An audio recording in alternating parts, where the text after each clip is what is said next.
Welcome to మనా chef. నా పేరు మాధవి. ఈరోజు మనం జింజర్ బటర్ మిల్క్ చాలా సింపుల్గా ఎలా తయారు చేసుకోవాలో చూద్దామండి. ఇది సమ్మర్లో బాడీకి చాలా చలువ చేస్తుంది. మీకు ఇంకా వీలుంటే మార్నింగ్ ఒకసారి ప్రిపేర్ చేసి పెట్టుకున్నారంటే ఈవినింగ్ దాకా మీకు వీలున్నప్పుడల్లా తాగుతూ ఉన్నారంటే బాడీకి చాలా చలువ చేస్తుంది.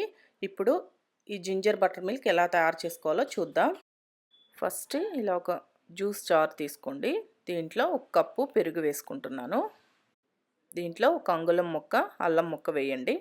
ఒక పచ్చిమిర్చి, కొత్తిమీర 2 రెమ్మలు, మీ రుచికి సరిపడా దీంట్లో సాల్ట్ వేసుకోండి.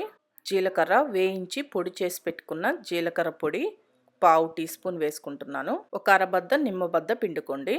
దీనిని మిక్సీకి వేసుకోవాలి. ఇలా మిక్సీకి వేసుకున్న తర్వాత స్టెయినర్లో ఇది మొత్తాన్ని వడగట్టుకోండి. ఇలా వడగట్టుకొని ఈ మజ్జిగలో మీకు ఎంత పలుచగా కావాలో మజ్జిగ అన్ని వాటర్ పోసుకోండి. వాటర్ పోసిన తర్వాత ఒకసారి కలపండి. ఇలా కలుపుకొని గ్లాసుల్లో సర్వ్ చేసుకుంటే సరిపోతుంది. అంతే, చాలా సింపుల్ కదా. ఈ సమ్మర్లో చల్ల చల్లగా ఎంతో రుచిగా ఉండే మజ్జిగ ఈజీగా తయారు చేసుకోవచ్చు. తప్పకుండా ట్రై చేసి ఎలా ఉందో నాకు కామెంట్స్ ద్వారా తెలియచేయండి.